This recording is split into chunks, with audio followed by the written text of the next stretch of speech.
嗨，大家好啊！好耐冇見啊！我係蝦爺阿嬌啦，咁啊，真係足足2年咧，係冇拍到開箱噶啦。咁今年開始冇咗咁多嘢煩，冇咗咁多嘢搞啦。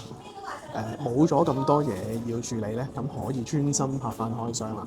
所以咧喺呢度咧呼籲咁多位咧，喺呢2年咧有啲咩新歌出咗，好想做個記錄，好想俾我試下。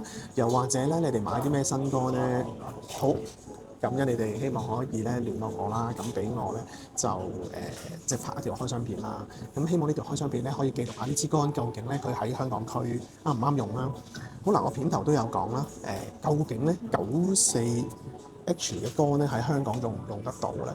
咁喺頭先我釣蝦嘅片都見到咧，其實係非常之啱用喎，因為係上蝦上得好快啦，而且咧今日咧嘅蝦咧其實係偏細嘅，呢支竿咧，佢絕對唔係死硬啦，佢可以咧好輕鬆咧就已經俾我可以咧打入隻蝦之餘咧，仲可以咧上埋隻蝦。其實片頭咧都見到我呢支竿咧本身已經喺台灣度吊咗一轉㗎，咁我就發覺哇喺台灣好好用喎，咁但係94H 喎，翻到嚟香港用唔用到啊？咁所以咧就萌生咗我咧喺香港咧重新再拍個開箱片。咁嗱。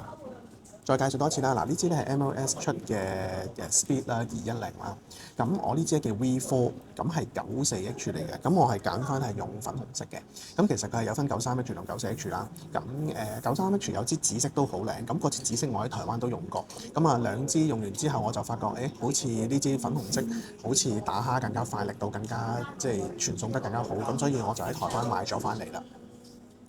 咁咧呢支竿嘅價錢咧，我個人認為絕對係一支非常之入門價錢嘅竿。咁我喺台灣買都係講緊3000幾台幣，咁即係你折合港幣應該都係700零800蚊，可能都唔需要。咁點解我話呢支係一支好好嘅入門竿呢？嗱，因為咧佢本身係210，咁即係話咧喺台灣本身已經好啱用啦。咁而香港咧，其實一般咧，你見到我嘅片咧，頭先主要咧都係拍大約係120，甚至我頭先有啲片係用3隻90嚟打啦。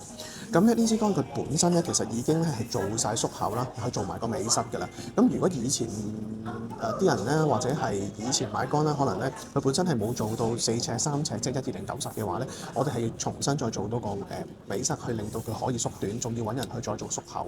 咁呢個都係成本嚟嘅。咁但係呢支竿佢本身咧已經係原裝做好晒尾塞。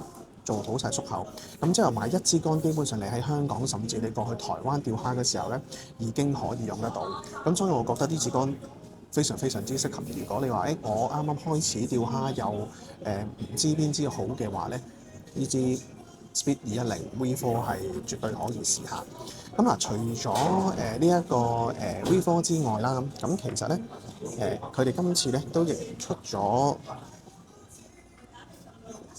配合支竿嘅配合支竿嘅阿波啦，咁個顏色其實係好靚，係一個金屬色嚟嘅。咁我為咗配合翻支竿啦，都特登攞咗一粒咧係攞咗一支咧，攞咗一粒咧係粉紅色嘅阿波咧，咁啊襯翻一套嘅。咁咧應該我呢條片出嘅時候咧，其實呢個波可能都已經開始賣㗎啦。咁你哋可以去相關嘅分銷點度留意或者落 order 啦。好啦，咁今日開箱嘅時間就差唔多啦。咁好多謝晒咁多位，拜拜啦。